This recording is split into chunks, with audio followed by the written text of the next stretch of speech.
Okay.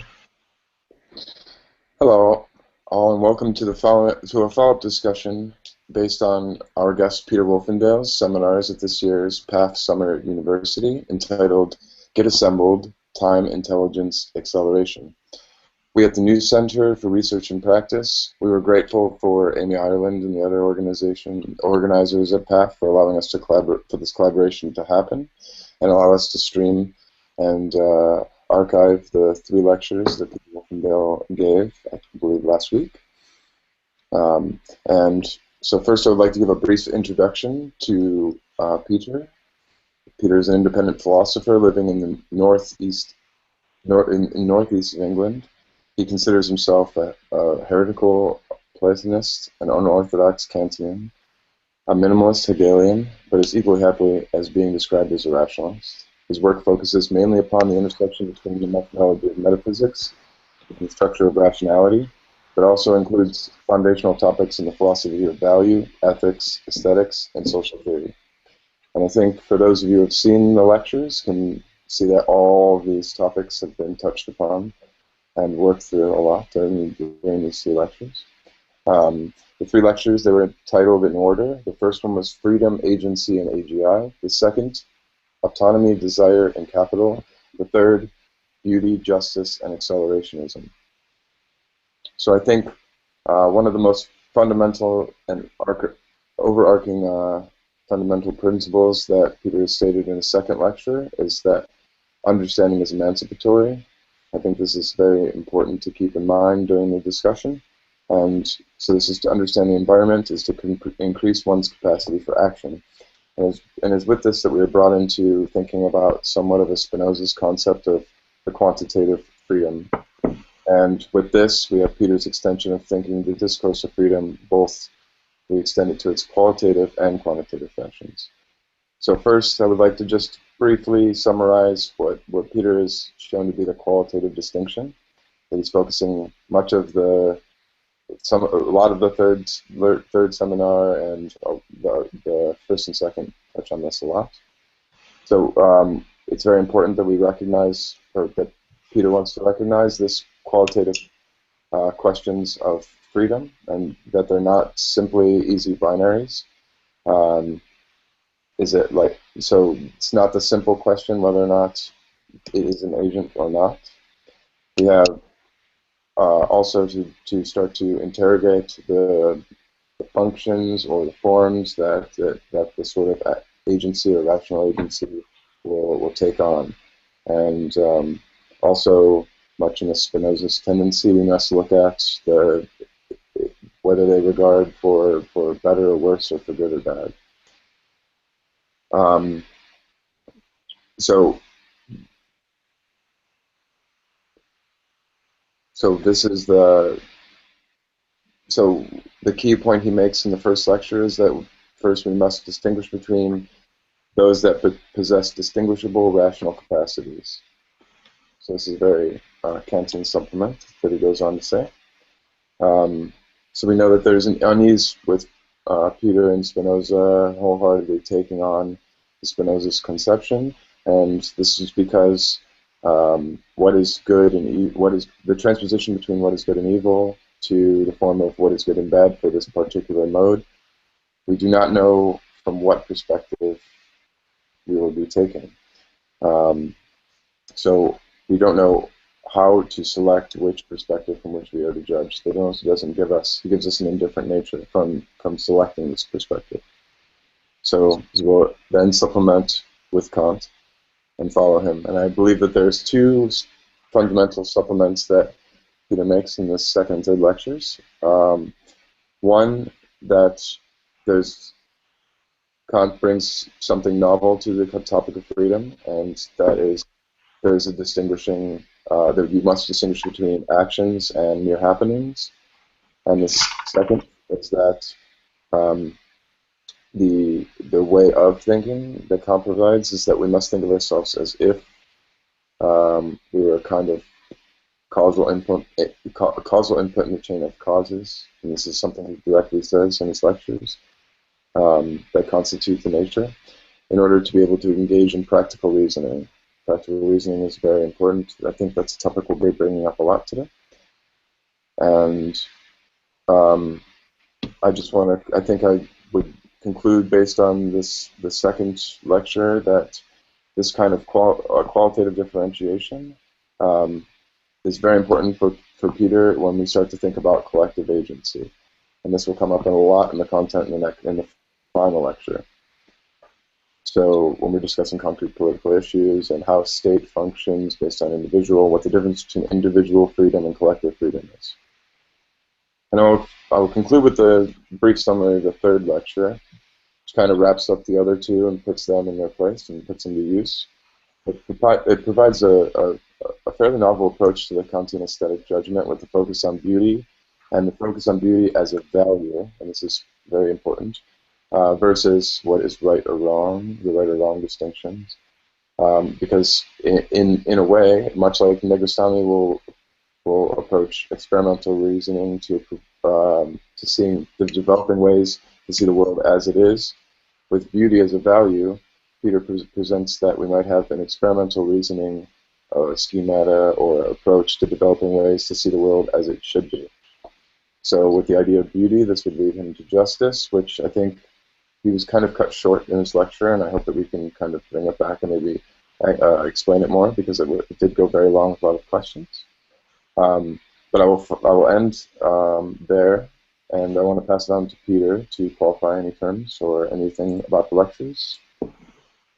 I think you got me pretty well there. I mean, yeah, it's important to kind of recognize that, you know, I do begin from this kind of Spinozistic conception of freedom, but then I add a Kantian supplement.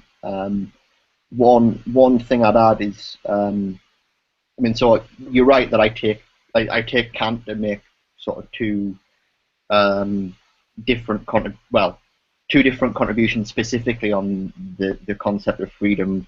One being this distinction between actions and events, so that if we want to understand what it is to be free, we have to understand, you know, what the difference is.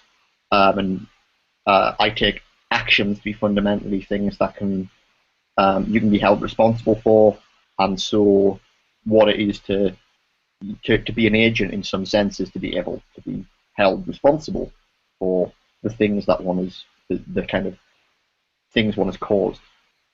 But the other side of it that you pointed out is this idea that in order to engage in practical reasoning, in order to kind of exercise our freedoms, we have to treat ourselves as somehow uncaused. We have to sort of treat our decisions as themselves not being sort of completely bound up within the chain of causes that leads to everything. So we have to treat ourselves not as happenings, not as mere events. There's an important qualification in that, because what I characterized in the lectures, I didn't really go into it in too much detail, as the sort of vulgar Kantian tradition, which I take to be more kind of associated with Leibniz and Spinoza. That tradition tends to overemphasize this second point, this idea that we have to treat ourselves as somehow unmoored from the kind of system of causes. And they make this into a kind of constitutive thing. And the best example of this is Sartre, you know, who will like call anything less bad faith. Anything less than treating yourself as completely uncaused is somehow bad faith. Whereas I think Foucault presents the more authentic Kantian, or a revision of Kant's concept, which is Kant's idea here, that is more in line with Spinoza. And it's a kind of an underdeveloped concept in Foucault, but it's this idea of what he calls the quasi-subject. And all this means is that, so for Foucault, his whole later work is all about how do you act upon yourself as a causal system. So in order to act upon yourself, to like maximize your freedom, to like improve your capacities by treating yourself as a causal system, you can't treat yourself as uncaused. You have to see yourself as like a natural object within nature. And so the sort of Sartrean extension of the Kantian idea it is in a certain sense opposed to that kind of emancipatory project. The sort of more Spinozist conception of empowerment. And what Foucault does in synthesizing the two is to basically say, well, look, there's always a kind of remainder. We can decide to act upon ourselves as systems for acting, right? We can act upon our own capacities and tendencies to act, by take a very simple example, to recognize that within certain contexts we don't act the way we would otherwise like, and that it's better to take ourselves into a different context. So, I know if I stay at home, I'm not going to get any work done, so I can make the decision to put myself in the library, and I will, in that context, I will do the sort of things I want to do. But in making that decision upon myself as a causal system, I have to treat that decision as itself being somehow uncaused. So you can always you can even then act upon your capacities for acting upon yourself, but then at that level you have to treat that decision as somehow uncaused. It's just a kind of regulative remainder, rather than this kind of Sartrean absolute. So that's the just kind of little addition I wanted to make there. As for beauty and justice, well, I suspect we're going to get into this, so I'll just kind of yield the floor to questions. Okay, thank you. So I'm going to open it up to the panel that I've invited in. I think we'll start with Lizzie Hayes, if you would like to introduce yourself and perhaps ask Peter a question or a comment. All right, your mic is not. Hold on one second. I don't have audio from you, Lizzie.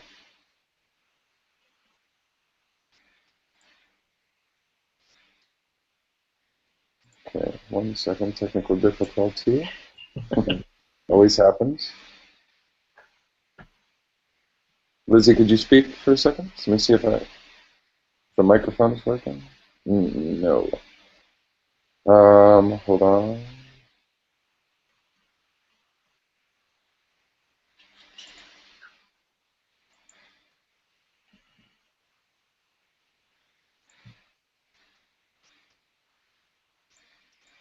It's working the whole time. Okay. Lizzie, I would ask if you could leave the Hangout and come back in to see if that fixes the audio problem, unless you can go into your settings and check. Because for now, I'm not hearing you. But I know if you exit and you come back, it will work. It should work. See you soon. Okay, Robin, could I propose that you instead introduce yourself and ask? Hi, my name is Robin Henderson Espinosa. I'm located at the University of Denver in Denver, Colorado. I'm actually interested in the desired capital and agency, and I don't know if that's jumping too far away from where we were beginning, but this sense of desire and pleasure being hinged together, what is your conception, or how do you conceive of desire and agency? Is this unhinging desire and pleasure?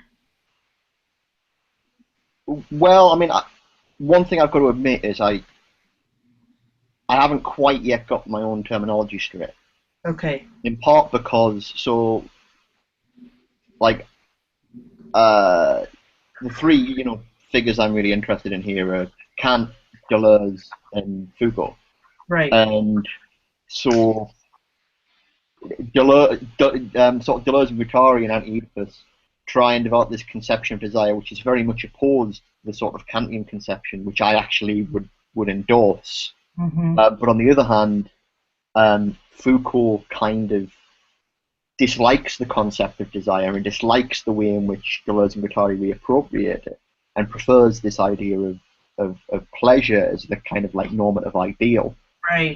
And so I'm torn between wanting to kind of reappropriate the Kantian concept of desire on the one hand, and wanting to kind of appropriate the Foucauldian concept of pleasure.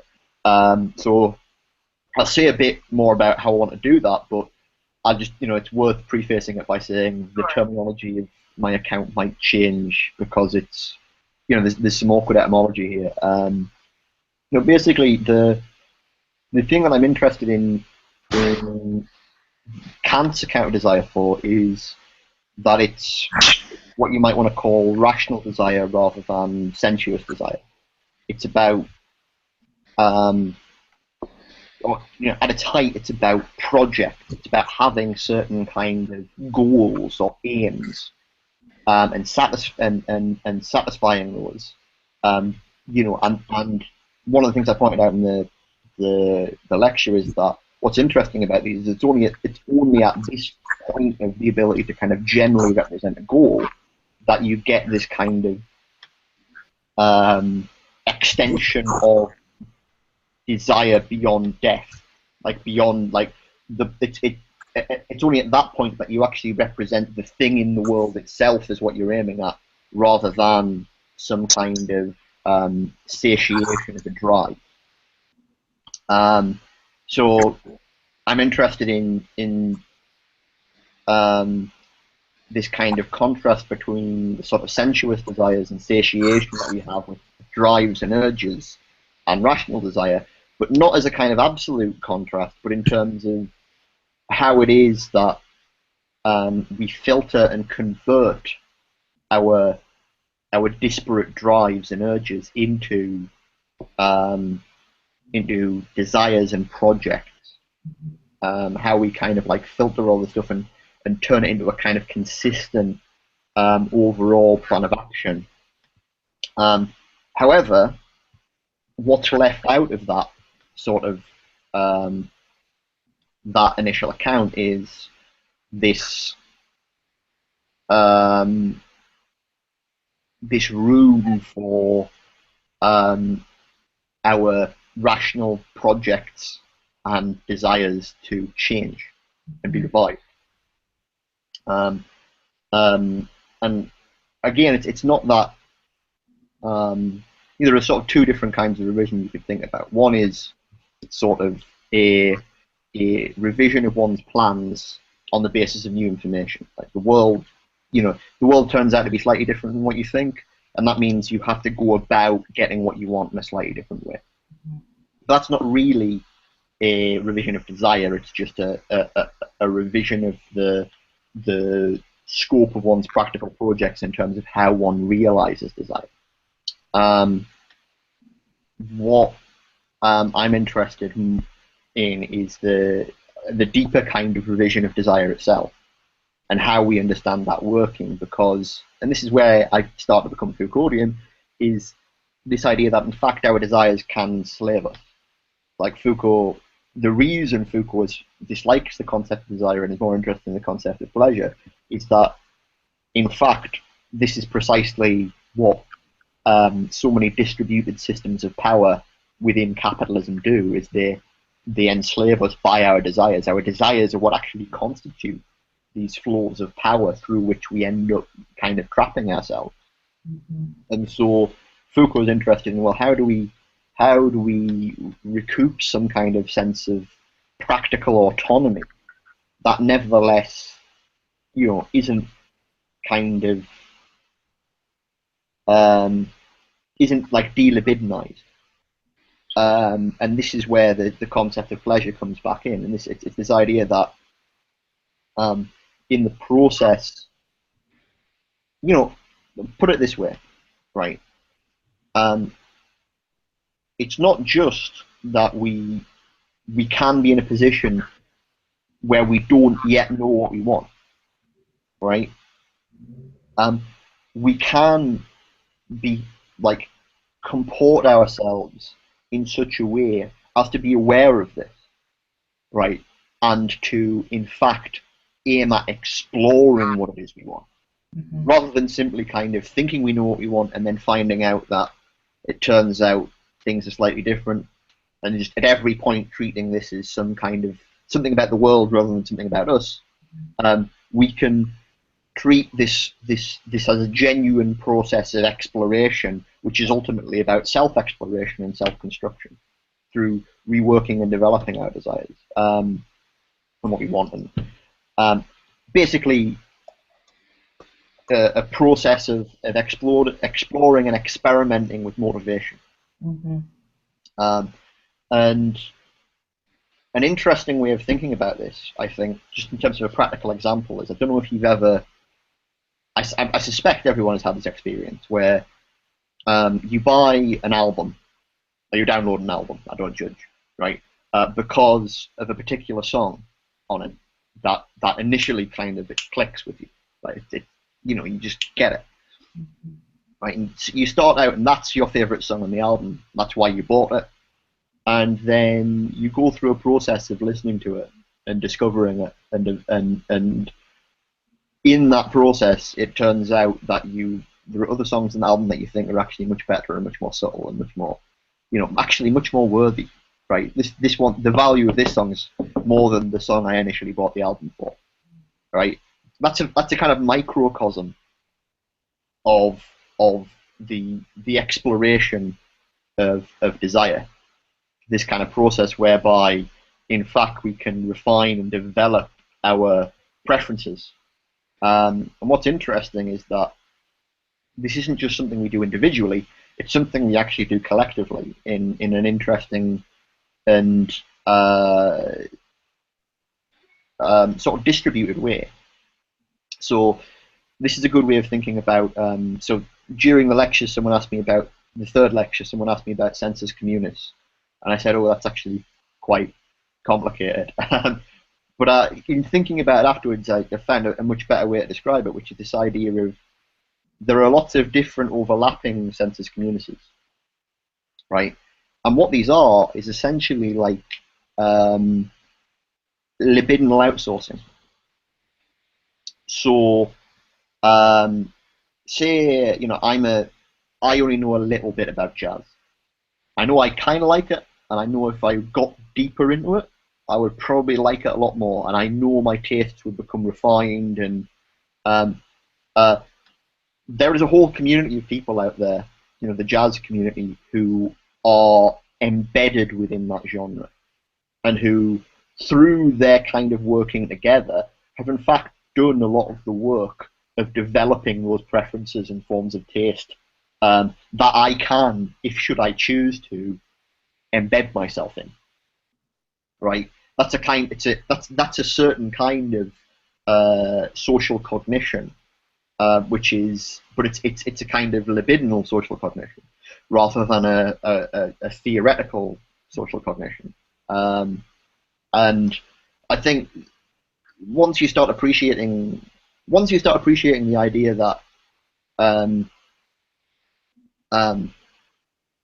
it can be good for us, it can in fact be better for us, be the purpose of our kind of practical autonomy to develop and refine our desires in this way, you start seeing that much of the kind of stuff that is dealt, and this goes back to the discussion we kind of had very briefly, much of the sort of stuff which is presented as irrelevant or just kind of extraneous by things like rational choice theory turns out to be fundamentally bound up in collective rationality.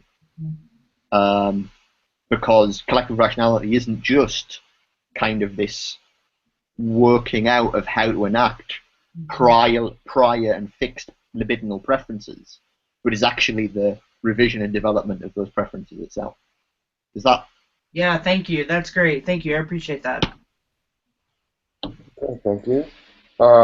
Let's try for Lizzie one time. Lizzie, can you speak? See if mic works. Can you hear me now? Can't hear you. Can you hear me? Oh, great.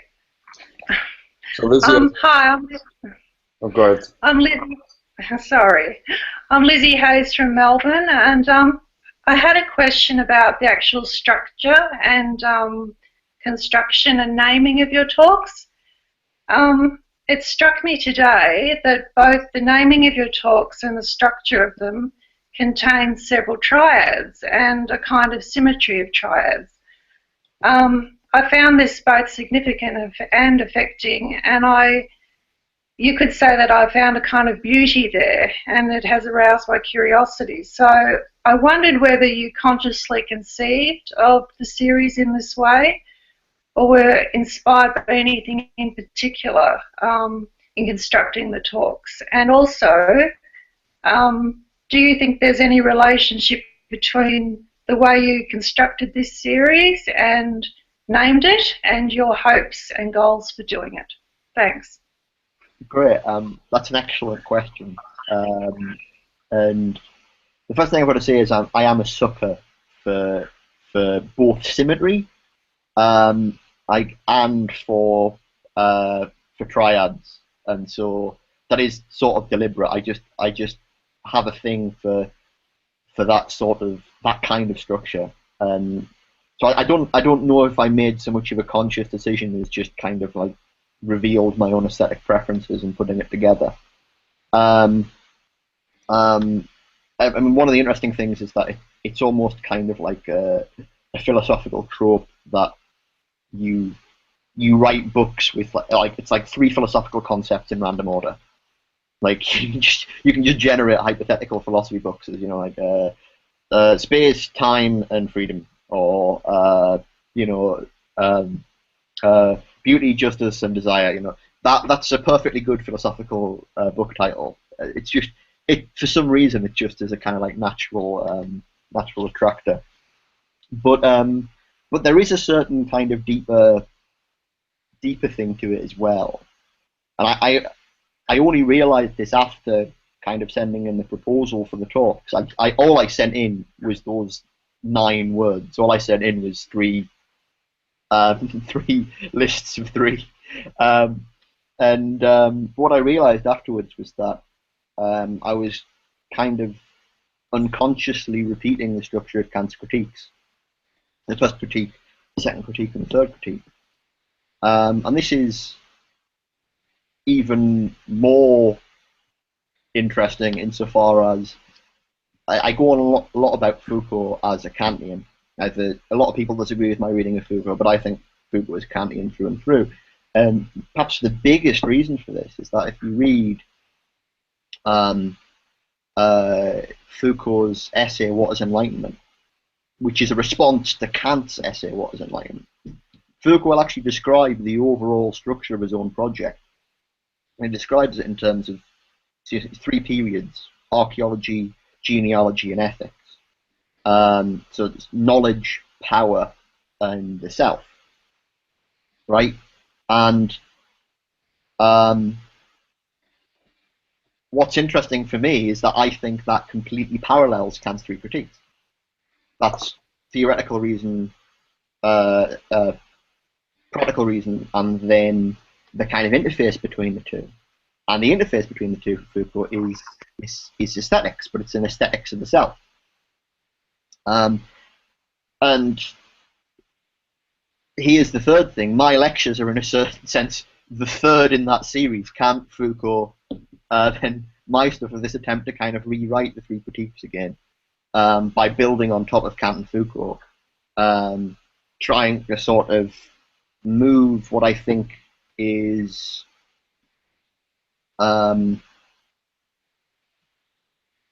reintegrate Foucault's insights into both power and collective agency.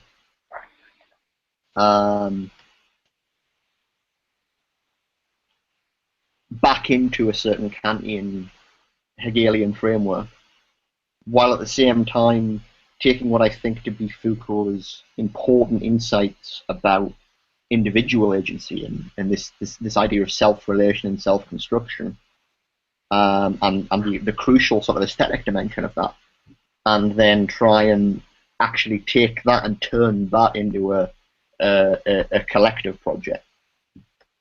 So there's a kind of another triad for you: is Kant, Foucault, and then me, which is, you know, yeah, we've got a threefold structure of threefold structures. I hope you like that. Sure. Thanks, Peter. Yes? No. Okay. I guess I would like to invite Ruka Fraser.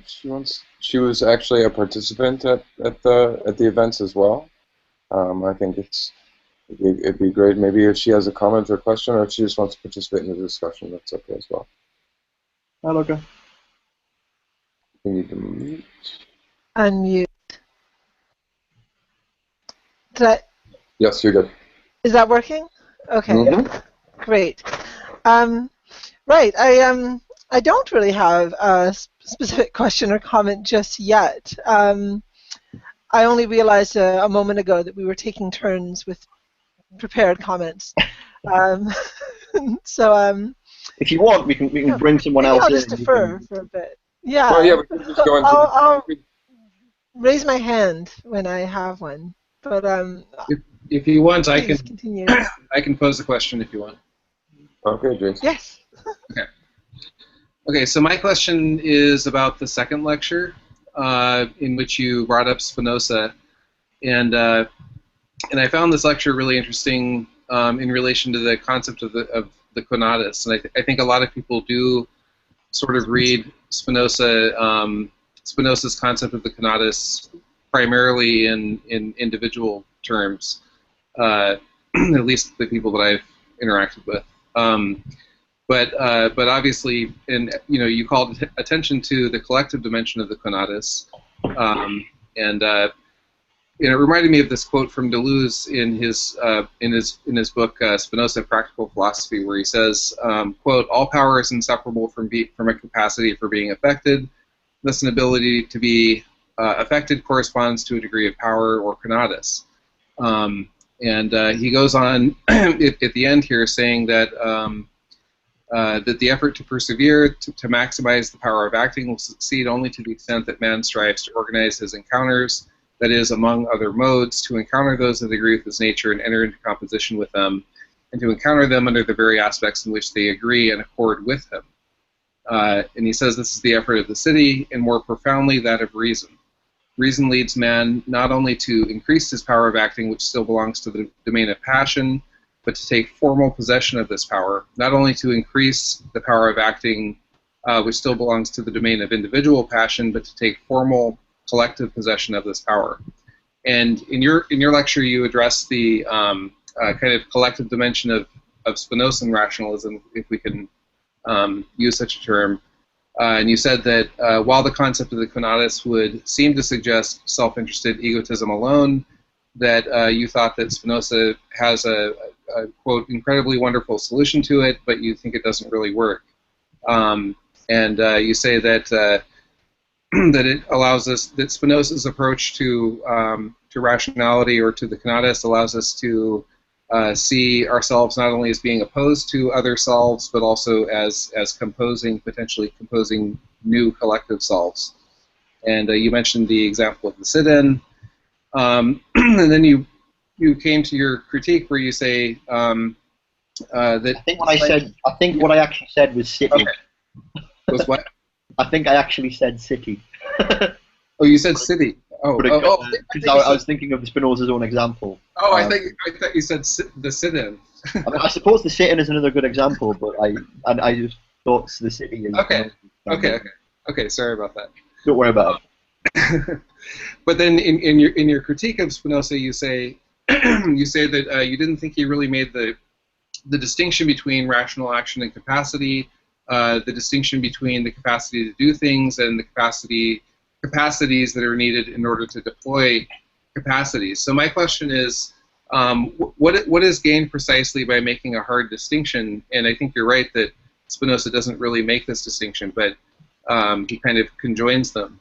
But what is gained by making a hard distinction between rational capacity and other kinds of affective capacities? And what in your approach are the varieties of rationality that we cannot find in Spinoza and that you wouldn't find in, say, Knox Payton's work on Spinozan rationalism and that sort of thing? I mean, one thing, I haven't read Knox's book yet, but it is high up on my list. because his work is absolutely fantastic, and I think his whole rough genealogy of the Spinozist trend within French philosophy versus phenomenology is actually really, really excellent and very, very important actually, because I think, as I mentioned in the lectures, I think there is a weird irrationalist strand of Spinozism coming out of Deleuze and Guattari that has a tendency to actually collapse back into phenomenology. Like it ends up being this kind of weird valorizing, for want of a better term, lived experience, or the affective dimension of experience, and that just seems to be an attempt to kind of reclaim, the Lebenswelt, like reclaim a certain kind of phenomenological authority over and against a more authentic kind of rationalist philosophy, which I think Knox is like totally right about that rationalism being in Spinoza and people in the 20th century looking to Spinoza for that rationalism. What I think is missing in Spinoza is it's not so much missing as just underdeveloped. Like you said in the quote from Deleuze's little book on Spinoza, that Spinoza recognizes that one mode of mode is the wrong word because that's a technical term, but one form of composition between human beings is rational interaction. Like reason is a form of composition, right? And so he doesn't devalue reason in any way. Pardon me. He doesn't devalue reason in any way. It's just that he doesn't have a hard enough distinction between what it is to be capable of reason and what it isn't to be capable of reason in order to follow through on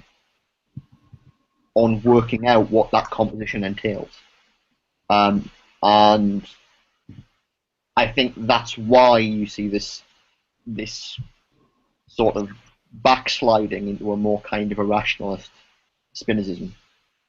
And part of that isn't part of that also like kind of a one-dimensional reading of the concept of affect in the first place, because the sort of like popular notion of affect would be that it's just like emotion, that it's irrational kind of perception, phenomenology, but really to be affected means to be. It means to. I mean, that could be totally rational learning. Well, to be honest, I mean, the concept of affect is one I end up using, but kind of reluctantly, precisely because I think the secondary scholarship coming out of Deleuze has muddled a whole bunch of different issues together in a way. I mean, Manuel Delanda will say this as well. He'll say, like, look, the concept of affect in Deleuze, it just means capacity. It's got nothing to do with emotions or anything like this. Right. And that's not quite right, but it's a good hardline stance to take because it completely and utterly separates out two issues. One, which is the psychological concept of affect, which is definitely tied into notions of emotion or like pre-rational processing, let's put it that way, right? And the metaphysical concept of affect, which is just about causal capacity. The thing is that these two things are genuinely combined in Spinoza. And as such, they get combined in Deleuze as well, not quite as straightforwardly as they are in Spinoza, I'd say. But what you end up with is this kind of re-psychologization of or like a preference for the psychological side of the concept within certain brands of Spinozism and Deleuzean influenced affect theory. So, if I was to kind of go back to Spinoza and be a little bit critical, I would say that this is a good example of a case in which he isn't discriminating enough, because although you might want to say for those of us well, basically, putting it bluntly, some things just aren't capable of joy. Some things aren't capable of joy or suffering. And people will leap on me because I do talk about animals and stuff in that sense, but just simply, like the chair I'm sitting on now is neither joyous nor suffering. I don't think my laptop is particularly experiencing either of the two. This doesn't mean that you can't develop some sort of general notion of joy and suffering as like necessary functional features of any system which has a psychology, right? But you need to have some conception of what it is for something to have a psychology to get the psychological content of the concept of affect. So there's this complicated relationship between the metaphysical and the psychological that Spinoza just, again, it's a bold hypothesis. It's very interesting, seeing everything in terms of empowerment and joy and suffering and things like this. But unfortunately, it has a tendency to get taken to extremes, and it fundamentally means that we can't really understand joy or suffering. If you think everything experiences joy and suffering, then you're not really willing to properly understand what it is for those things that genuinely experience it to do so. And maybe the same could be said about power. So we were also talking, this is just the last part of my question, we were also talking earlier about Hannu Rajanimi's novel, The Fractal Prince. I was just wondering if you'd like to comment on one aspect of that we started to discuss. Where we were talking about, you were saying that the novel has to do with kind of one-dimensional prisoner's dilemma-oriented kind of rational choice theory or game theory. I was just wondering if, number one, if you could just talk about, if you could just say a little bit about how this novel's model of rationality or rationalities, if you want to use that way of talking about it, intersects with your own work, and then also how is the importance of a fractal prince or a fractal self? What is sort of the political importance of that in the novel? Well, the first thing I've got to say is that The Fractal Prince is the second of a trilogy. So it's the Quantum Thief, the Fractal Prince, and then the Causal Angel. It's not a very long trilogy. All the books are quite short, and I recommend everybody read them. They're fantastic. The significance for me is that I think they're some of the best books I've ever read about selfhood and the relationship between selfhood and desire or motivation. Because everyone in the universe of the Quantum Thief, this is set, we don't know how far in the future, but it's far enough in the future that you have this kind of real transhuman lifestyle where essentially everyone's immortal. And when you take away the kind of Heideggerian horizon of death, right? Or rather, when you make clear what it is, because it's no longer some necessity coming up, but it's actually got to be some kind of part of your plans. Like you can choose when I'm going to die, rather than it becomes an option for you rather than something that's just going to happen. When you do this, the way in which you relate to yourself and the way your conception of yourself structures your practical projects comes to the fore. And so what's interesting is within the universe of the Quantum Thief, you've got a bunch of different hyperbolic approaches to the relationship between selfhood and motivation. On the two extremes are, and I don't want to ruin too much of the plot for anybody, but this shouldn't be too bad, are the inner system and the outer system. In the inner system you have the Sobernost, who are Fedorovian revolutionaries who are dedicated to Fedorov's common task of eliminating death.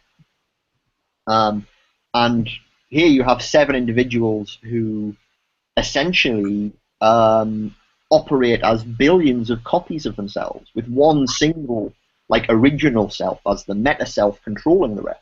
So you have this kind of like incredible hierarchical, almost totalitarian model of the self, and they are incredibly focused upon who they are. They are incredibly focused upon what a single thing that defines them, and that's what maintains their kind of motivation across millennia of subjective time. Whereas on the other extreme, the outer system, you have the Zoku, who, although they resist copying, they exist only as one at any one time, but they're all part of different Zoku, which just mean clans. And when they join a given Zoku, what this means is they become entangled with everyone else. And they share volition, so that you can be given desires by your Zoku to act in order to satisfy the preferences of other people. And they can be given volitions to act to satisfy your preferences. You all kind of work together unknowingly as this single sort of libidinal entity, although, as I say, you can be part of different of these systems. And this means that they have this kind of, although they don't copy themselves multiple times, and they can be resurrected if they die, they're very much given over to the idea of changing and becoming different through being part of these collectives, through doing what I was calling earlier sort of libidinal outsourcing. So you have these two very different models of what it is to be a self and how that relates to action. And these two different models are quite explicitly technologically implemented. They're two different modes of technology for being selves. And I find this is incredibly relevant to my work because I don't know if anybody's read my paper on Metzinger and Sellers, but I try and make the point explicitly there. I don't think there is any. We need to have some way of individuating subjects or some system of selfhood, but I think there genuinely can be different ones. I don't think the system we currently have, which is well suited to our current biological capacities and sociological structures, I don't think that's a given. And what's wonderful about this book is it gives you at least two different models, right? Two different models of what selfhood can be like when technological empowerment frees us from those biological and sociological constraints. I think it was the second part of your question there, and I can't remember what it was. I was partially wondering also just what are, like, how does rationality play into that, though? Because there's obviously there's theory, rational choice theory, and that would be a one-dimensional, very simple version of rationality, which I think is at odds with the way that you approach it. I'm pretty sure. Well, one way of looking at it is that at least with the Zoku, they're explicitly open to the revision of the self through collectivity, and that perspective is what I take to be completely at odds with the sort of rational choice theoretic model. I mean, I should point out that I make an important difference between your preferences and your self-conception. I think your self-conception is actually what enables you to revise your preferences or your desires or whatever. But interestingly enough, the question is, well, is your self-conception then revised? Is the revision like fully enabled all the way through? And one interesting way of looking at it is that in the Zoku, to some extent it is, and in the Sobernost, it isn't. There's a certain kind of fidelity to the original. I mean, what's interesting in the book is it's quite literally, not to be too Bradurian, a certain fidelity to an event. There's a particular thing that happens to each of the Sobernos founders that they take to be definitive of who they are. Mm-hmm. And at every point, their actions in the way they view the world is guided by that. Mm-hmm. Whereas the Zoku are, in a certain sense, more freed from their own history. They're trajectories that are free to kind of work their way through the space of libidinal possibilities. They're much more open to kind of the complete experimentation with pleasure, whereas on the other hand, with the Zoku, the Sobernos, there's very much a kind of emphasis on duty. And I don't want to kind of say the Zoku are right and the Sobernos are wrong. I think there's an important tension there, insofar as I think you should be able to identify yourself with a certain commitment. You should be able to see yourself through something that you refuse to give up. Mm-hmm. But how you understand the possibility of that in relation to autonomy is a really tricky. It's a tricky logical issue as much as anything else, like the logic of practical reasoning.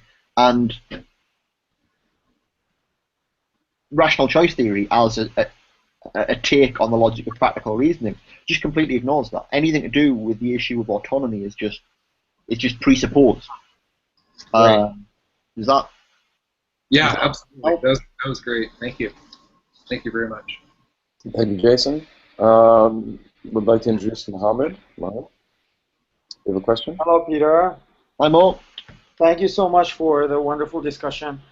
My question is, I guess, is another variety of Jason's question, but I'm gonna or you might think it is, or it might sound like the same question even, but I hope it's not. But I guess it deals with the same thing, because in your first lecture, when you sort of talk about intelligence being sort of thought and action and reason, sort of that.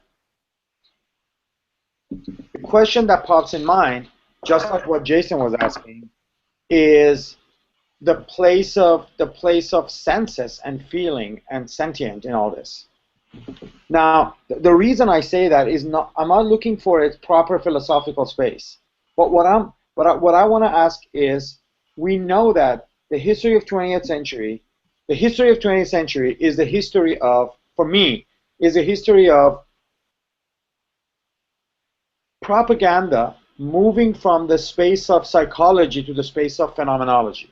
Meaning, rather than propaganda, rather than trying to sort of fuck with your mind, it'll fuck with your experience. It would so rather than directly trying to tell you something, basically moving from the space of ideology to the space of worldview, in another way to look at it, right? And you know that phenomenological experience, or even what people like Schutz would call it intersubjective phenomenology, right? The phenomenology of the social plays a crucial role in setting up the norms, or distorting what are common rational norms, distorting what are common sense, distorting what are the limits of experience, distorting the content of experience, distorting and manipulating the delivery of common experience back and forth, right? And so is really sort of just completely rejecting phenomenology and completely rejecting affect and completely saying, well, that has nothing to do with what we're talking about, is the best way to go around this problem, because of course it's a problem, and that's why I'm interested in what you have to offer, or how are we going to account for how we have to sort of go around this, because it seems to still be a problem. It seems to still be basically, to me, the question of a proper critique of phenomenology is deeply political, actually, because of the political use of, common experience or intersubjective sort of phenomenology. Well, one way to, I mean, again, I wear my anti-phenomenology on my sleeve, but on the other hand, you know, I'm very, very influenced by Heidegger, so it's not that I'm completely oblivious to particularly the social aspects of phenomenology, because I take this to actually be Heidegger's like really impressive contribution. Heidegger's conception of the world and Mitsein and things like this are incredibly subtle and worth revisiting. The crucial thing for me is I'm not like rejecting things like affect, and I'm not rejecting things like the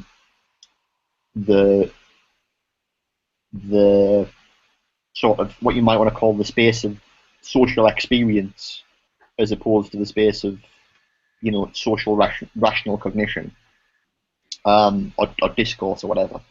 I'm not trying to reject, but rather trying to articulate them properly.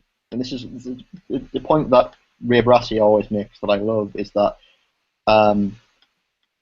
like, in order to understand the relation between these two things, you need to have the distinction.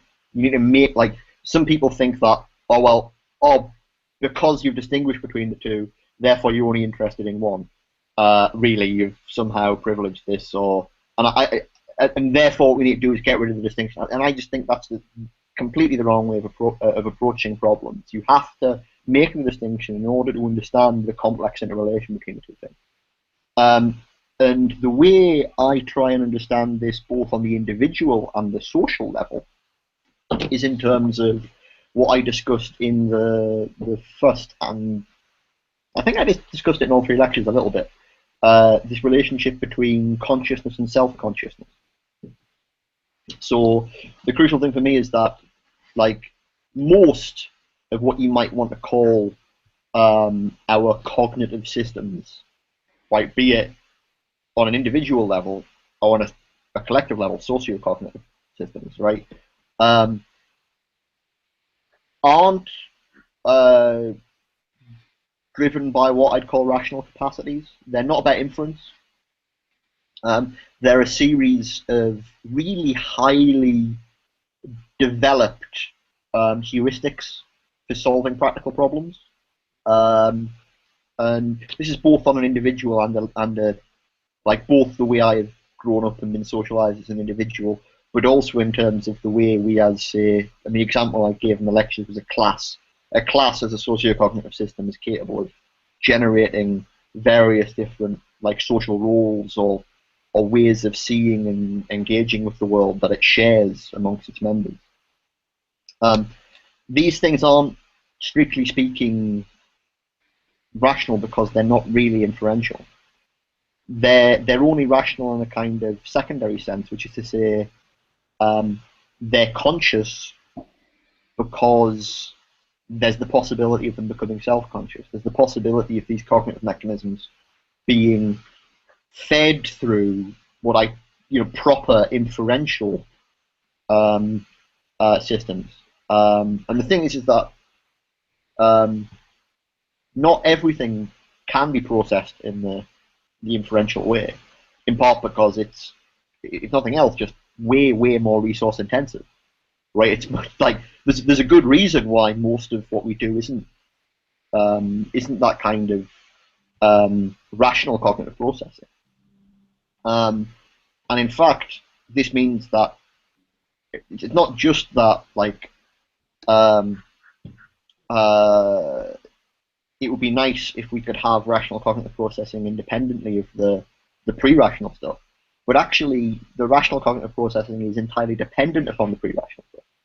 So there's a crucial kind of, like, back and forth relationship between these roughly two layers of information processing at both the individual and the collective level.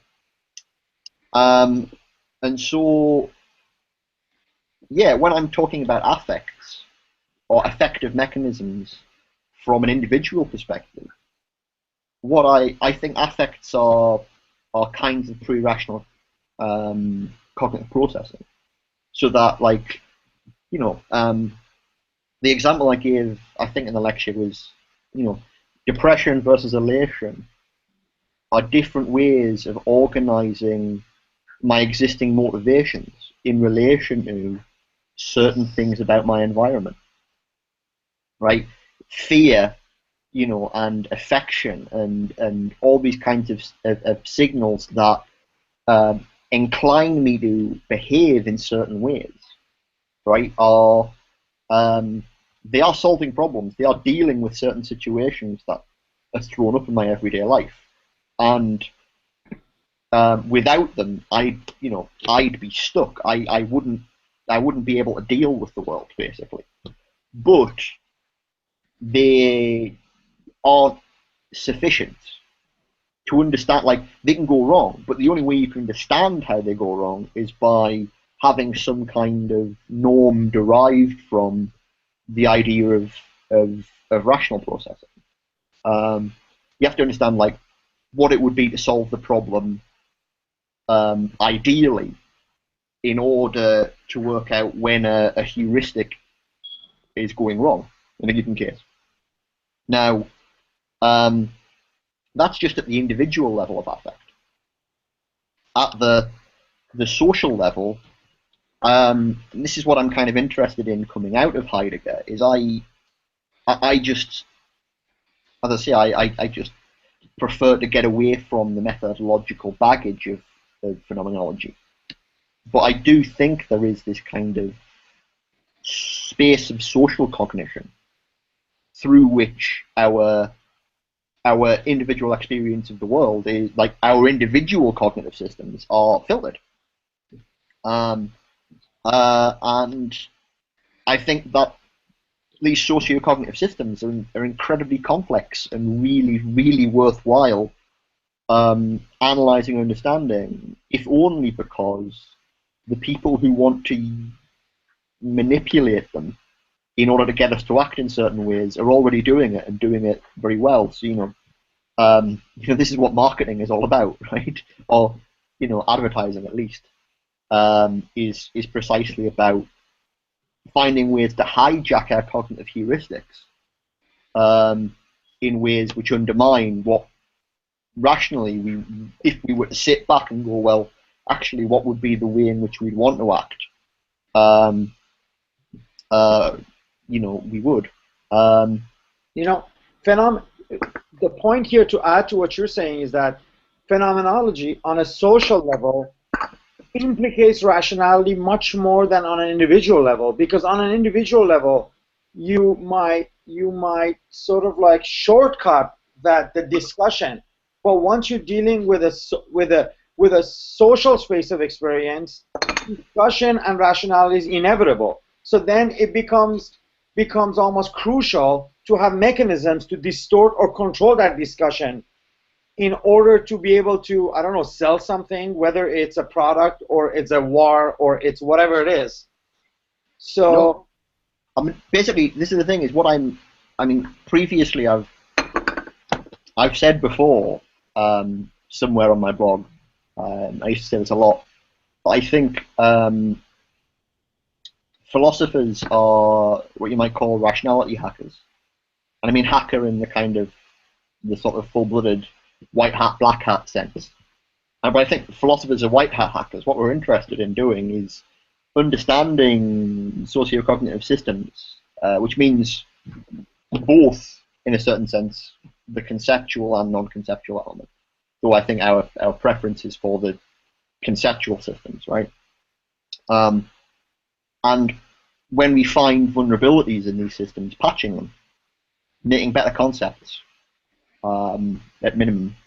And the thing is that there are also black hat hackers, and traditionally, this is what you call sophists. Right? The original opposition between the philosopher and the sophist is precisely between those who are interested in the system itself and those who are interested in exploiting it for what they can get out of it. In the modern day, you have this incredible explosion of sophism that just doesn't call itself sophism. You've got people who are right now working to understand the best ways to undermine our ways of making choices. Like, be they marketers or, you know, NLP enthusiasts or, you know, MRA, you know, pickup artists or whatever.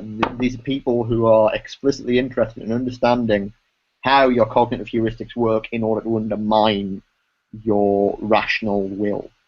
And so, yeah, it's really, really important to understand the relationship between that rational will and those cognitive heuristics, both on an individual and collective level, in order to emancipate ourselves from these people. Thank you very much. Okay, so now I think I will propose the we have, I think, 15 minutes, and that's an hour and a half. That means we've went half an hour over what we said we were going to do. I think half an hour. So let's do 15, 20 minutes of open discussion I'll open it up to anybody that wants to speak. I will open it maybe with a discussion that I had asynchronously with one of my friends, Mike Ardoin, and we were talking about the sort of progression as well, like Lizzie was talking about through your lectures. So in your first lecture, you have Kant, and you're speaking about Kant as doing artificial intelligence research and relating it to AGI. And the second one that you're dealing with the relation to freedom and the immutability of capacities. And in the third you did touch briefly on the sublime and sort of the excess and the disarray of the faculties, confusion, these sorts of things. So and the thing Mike and I were trying to do is if you make a thread through the three, so in relation to freedom and AGI, for instance, could we believe, and this is just an open-ended question, and if anybody has a discussion point they want to add or go into a different tangent, they can, but could we believe that AGI succeeded if we couldn't produce a neurotic computer? Does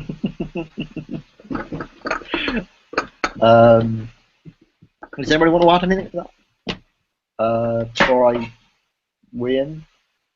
Yeah, I mean, anybody is available to speak at this point. I think we don't have to do the back and forth, but... Nope.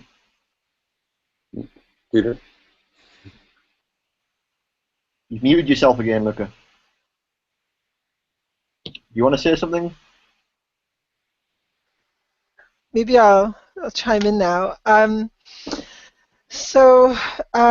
But first, if you want to answer next question. If you're not adding to it, I'll answer and then we can. Yeah, go ahead. Basically, what I've got to say about neurosis is psychoanalysis is a really weak area for me. I know now that I'm getting into these issues of desire and the self as a kind of filter of libidinal drives and things like this, I'm really in the territory of psychoanalysis, and I'm not as well informed as I should be. So take what I say with a pinch of salt. But I think there's a certain plausibility to the idea that we wouldn't have succeeded unless we created a computer that could at least become neurotic. We certainly won't have succeeded unless we create a machine that can be genuinely autonomous. Mm-hmm. And that genuine autonomy means that its desires have to grow and develop in the way that ours do.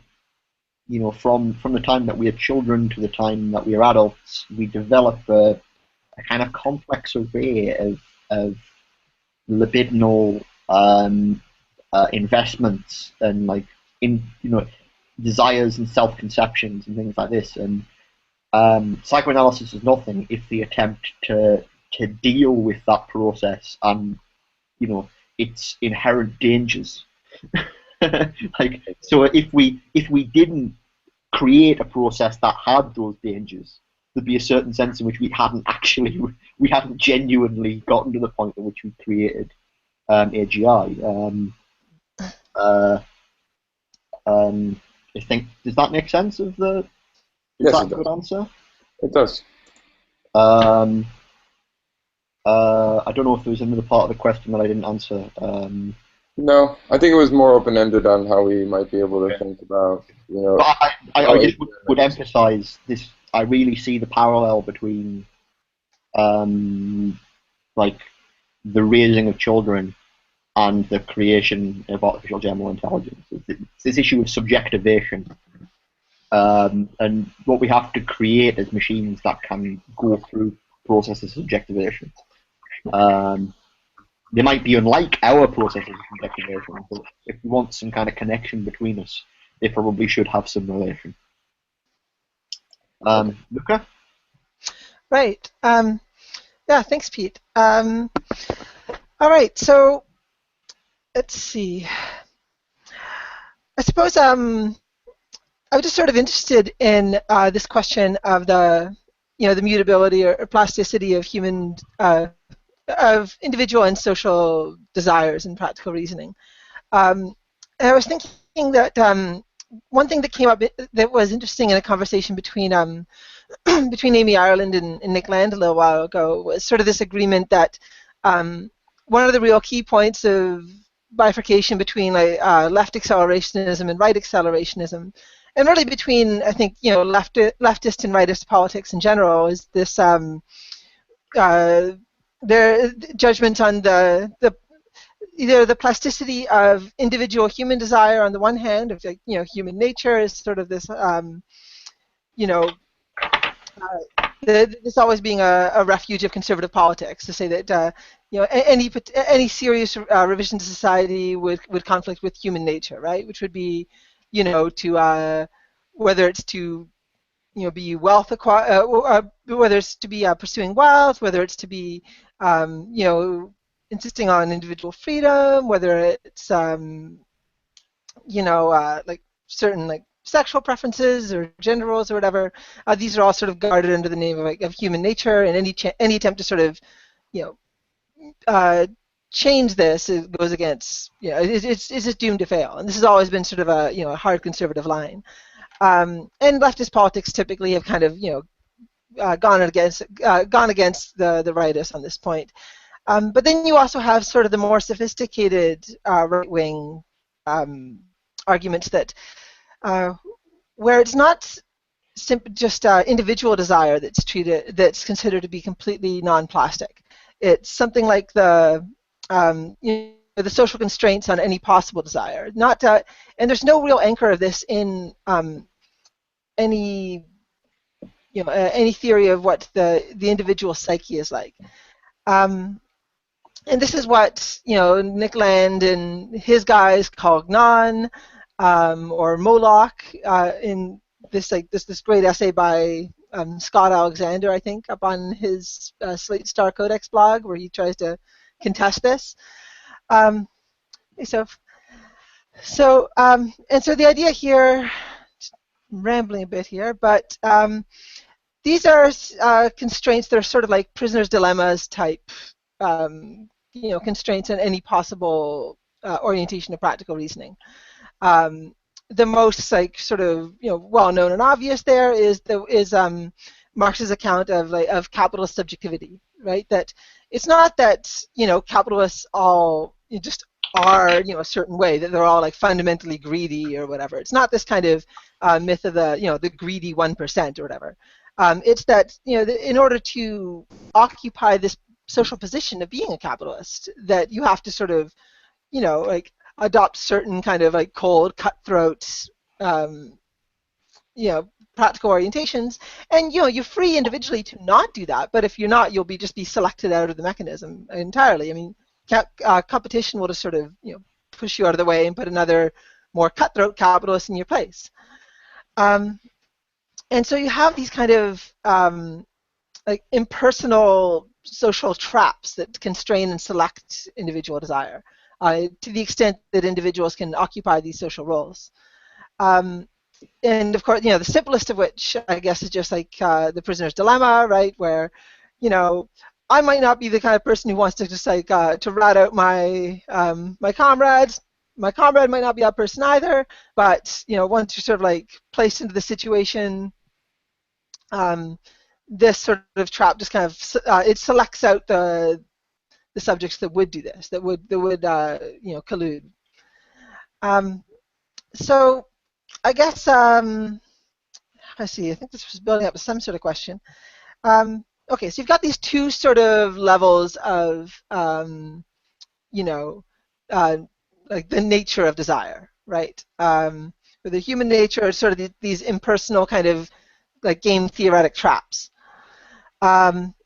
So what are the conditions, I guess, and this is where I guess it becomes sort of a political question. What are the conditions, like, as a leftist and one that's committed to the possible mutability of both kind of individual desire and sort of these abstract social traps?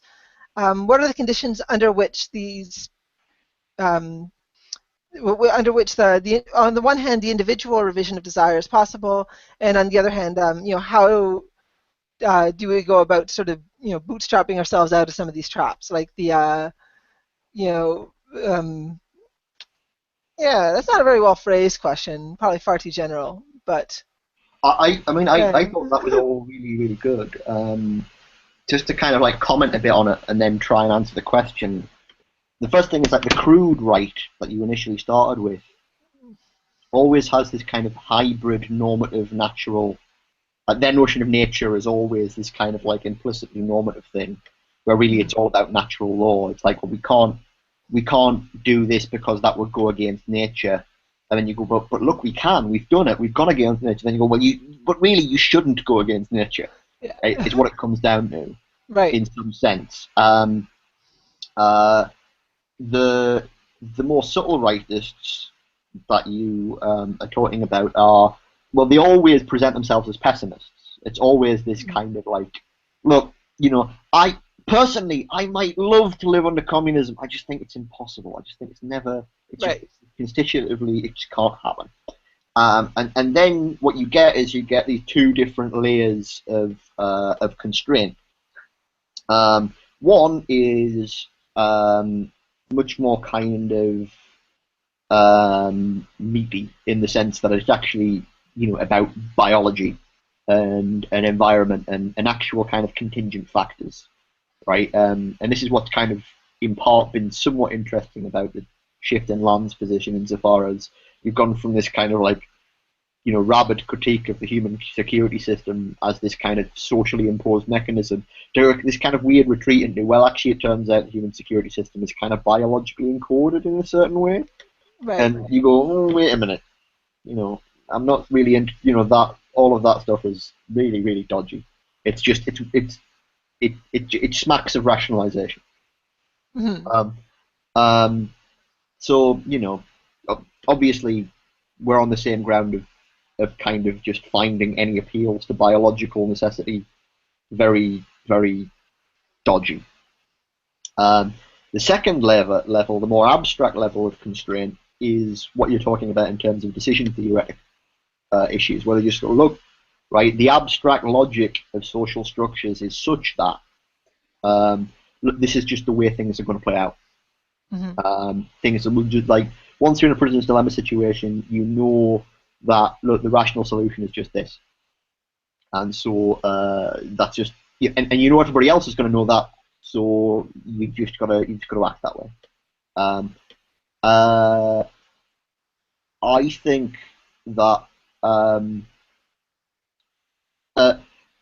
one way of looking at this, weirdly, is it's about this asymmetry between theoretical and practical reason. So with theoretical reason, our representation of the way the world is, right, we have a real kind of natural convergence point for our different representations, right, which is the world itself, right? The world just is one way, right? But when it comes to the way the world should be, that question of convergence becomes a lot more tricky. Like there's one sense in which, like, the whole Kantian idea of ethics is about trying to find that minimal convergence within the structure of reason itself. What's interesting is people who lean on this game theoretic and rational choice theoretic stuff are very much sort of doing it in the way of, well, look, there are just these natural convergence points in the space of practical rationality. You're just gonna inevitably end up there, and so, like, you know, there's nothing you can do. You know, I wish it was otherwise, but look, they're just there. And although I think it's important to pay attention to game theory and things like this, the crucial point, and I think you will appreciate this better than anyone else, is once we're capable of representing those convergence points, we're capable of overcoming them. As soon as, like, not like by fiat, not like, oh, it's just as soon as we know it's there, we can. No, there's a difficult task of overcoming them. But theoretically, once we all know that if we were non-collectively constrained, we'd end up producing certain kinds of behavior. If we come together collectively and coordinate our action, we can not act in that way. That's the whole thing about collective rationality, is we can determine to act other than we otherwise would. As soon as we're able to represent the way we would act, we can say, no, sorry, not going to do that. I think that fundamentally, that possibility of collective rationality fundamentally undercuts that whole, like, pessimistic view of natural convergence on certain behaviors. And it undercuts it not by making getting out of those convergences easy, but just by saying, no, the ethical problem is getting outside of those convergences. So how do we build social technologies such that we can do that? It becomes an engineering problem. Right. And I think that's sort of what I'm interested in, is like, how do we engineer ourselves as societies to get around these abstract logics that lead us in certain directions. So, and this is what I was saying to Land, is that, look, if we recognize that capital is a social technology, it's a social technology that can be superseded. Once we recognize it, we understand it, it is possible for us to design something that can do the same thing better. Which is to say, coordinate our distribution, our like accumulation and distribution of resources towards certain actions, right? I'm not sure if I got the second part of the question there, so can you repeat the very I think end? that was the main part. I don't know if I had a second part. Okay, I'm not sure if I got it. So if you're happy with it, that's fine. Yeah, I am actually. That was much clearer than my own ramblings there. I suppose, I mean, this would probably be a good way of framing the question of establishing a hegemony as well too. This problem that we have in Nick and Alex's work, and that Ben has brought up many times, where, you know, a hegemony is it's not just sort of the sum total of like individual beliefs, or sort of the, you know, just the like the kind of like aggregate preference of individuals. It's a hegemony is this sort of abstract trap where, you know, which acts as sort of a selector or attractor for individual preferences, and which exerts sort of its own kind of you know, like structural influence. I mean, this actually feeds directly into Ben's work. This idea of, well, you've got to put yourself in a trap. And in fact, me and Ben have had this discussion quite a bit, insofar as we're happy to agree that the self is a trap, right? Like it, you know, we all have this kind of experience where we end up relating to our previous, you know, selves and our future selves as kind of like adversaries, where we're like, oh, bloody hell, why did he do this to me? Or like, oh, that's not my problem, that's future Pete's problem, right? What it is to be the self is actually to like be more than this kind of like biological, well, what am I doing in the immediate present, and so requires like trapping your motivations into something which can produce longer term goals out of, you know, your particular bodily mechanism. And the question of hegemony is in many ways the connection of collective selfhood in this way. How do we trap ourselves as a group so that all of our random little libidinal stuff will get filtered in the appropriate way into collective action that is, you know, consistent and coherent? I mean, I put it in the sense of it's about actually engineering collective will. Yes. Build a better abstract trap. This is Yeah. the political program. It's not to, to be free of all these kind of structural constraints, which are, I mean, something that are going to emerge spontaneously if we don't design them. And usually emerge in that, like a dreadful forms of them will emerge spontaneously if we don't design them. So yeah, the idea then is that, if communism is going to succeed, it has to be a better abstract trap than capital. I mean, this is what it would mean for it to be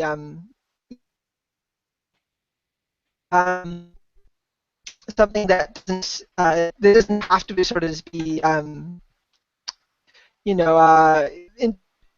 just insisted on by, but something that doesn't have to just be held in place by brute force. That the moment that force kind of collapses, communism collapses. You need to have a system that that works as sort of Okay, I believe that self-stabilizing trap, one that's robust.